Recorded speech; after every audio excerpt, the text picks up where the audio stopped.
Did you know that Einstein called his daily solitary walks his thinking time and refused to let anyone interrupt them? While the rest of us are constantly connected, scrolling, and surrounded by noise, history's greatest original thinkers have consistently chosen something radically different: solitude. Today, we're diving deep into why the most innovative minds throughout history have been obsessed with being alone, and what this reveals about the true nature of creativity and breakthrough thinking. But first, subscribe to our channel. Picture this scenario. You're in a crowded coffee shop, music playing, conversations buzzing around you, phones pinging with notifications. Now imagine trying to solve a complex problem or come up with your next big idea in that environment. Your brain is essentially trying to think while juggling flaming torches. This is exactly why original thinkers have always gravitated towards solitude, like moths to a flame. The relationship between solitude and original thinking isn't just some romantic notion about tortured artists in their ivory towers. There's actual science behind why isolation breeds innovation, and understanding this could completely transform how you approach your own creative challenges. Let's start with what happens inside your brain when you're truly alone versus when you're surrounded by social stimulation. When you're with other people, even people you love, your brain is constantly running social processing software in the background. It's reading facial expressions, interpreting tone of voice, monitoring social dynamics, and trying to fit in with group thinking patterns. This social cognition is incredibly sophisticated, but it's also incredibly demanding on your mental resources. Think of your brain's processing power like a computer's RAM. When you're in social situations, a huge chunk of that RAM is dedicated to social functioning. What's left over for deep, original thinking? Not nearly enough. This is why you might have your best ideas in the shower, during long walks, or right before falling asleep. Your social processing systems finally power down, freeing up mental space for your brain to make those unexpected connections that lead to breakthrough insights. But there's another layer to this that most people completely miss.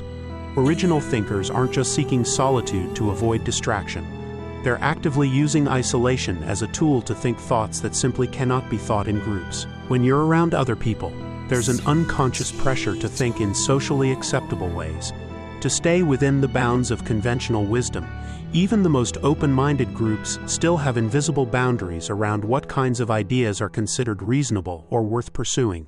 Solitude removes these social guardrails completely. When you're alone, your mind is free to wander into territories that might seem weird, impractical, or even offensive to others.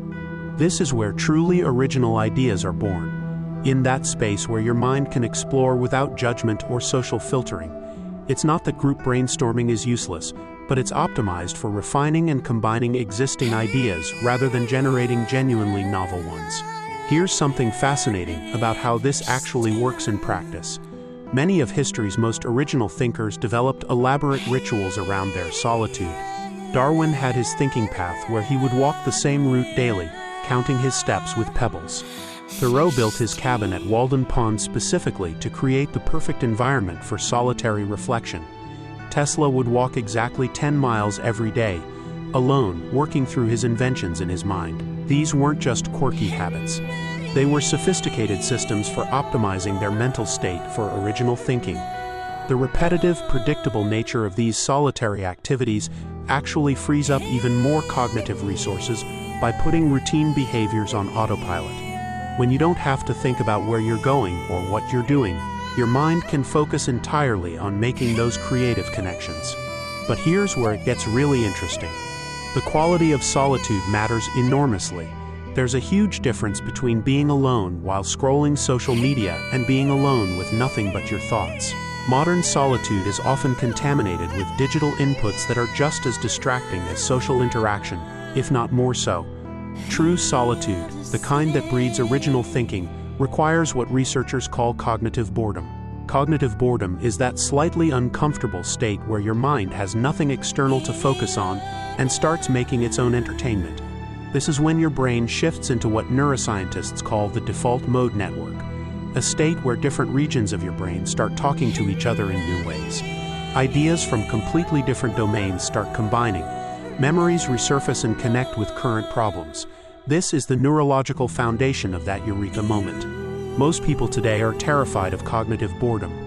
The The moment they feel it creeping in, they reach for their phone or turn on music or find some other way to fill the mental space.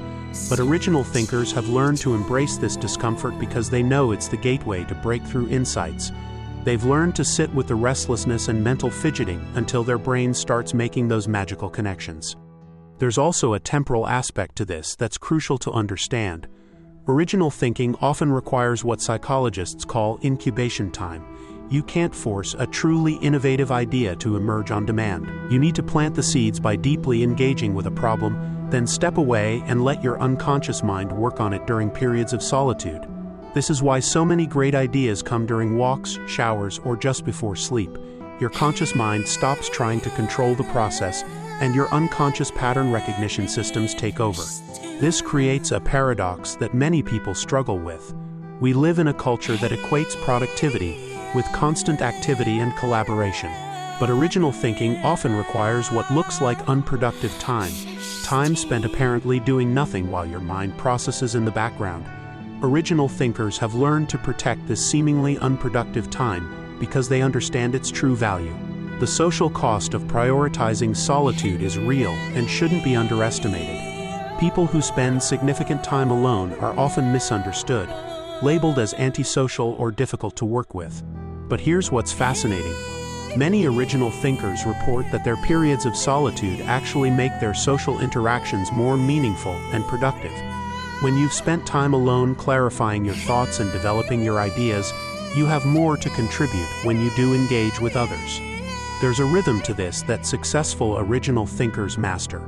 They alternate between periods of intense solitude for idea generation and periods of selective social engagement for idea refinement and implementation.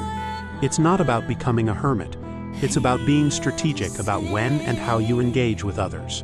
The digital age has made protecting solitude more challenging, but also more crucial than ever. We're bombarded with inputs and opportunities for connection 24/7. But the original thinkers of today are finding new ways to create digital solitude, using technology tools to carve out protected thinking time and resist the constant pull of connectivity. Understanding this dynamic between solitude and original thinking can revolutionize your approach to creativity and problem solving. Instead of viewing alone time as something to minimize or feel guilty about, you can start treating it as an essential tool for breakthrough thinking. The next time you're working on a challenging problem or trying to come up with an innovative solution, consider stepping away from the brainstorming sessions and collaborative workspaces. Find your own version of Einstein's walking path or Darwin's thinking route. The greatest ideas in human history weren't born in crowded conference rooms or bustling coffee shops. They emerged in the quiet spaces where original minds were free to think thoughts that had never been thought before. Your next breakthrough might be waiting for you in solitude. If you found value from this video, like and subscribe to our channel.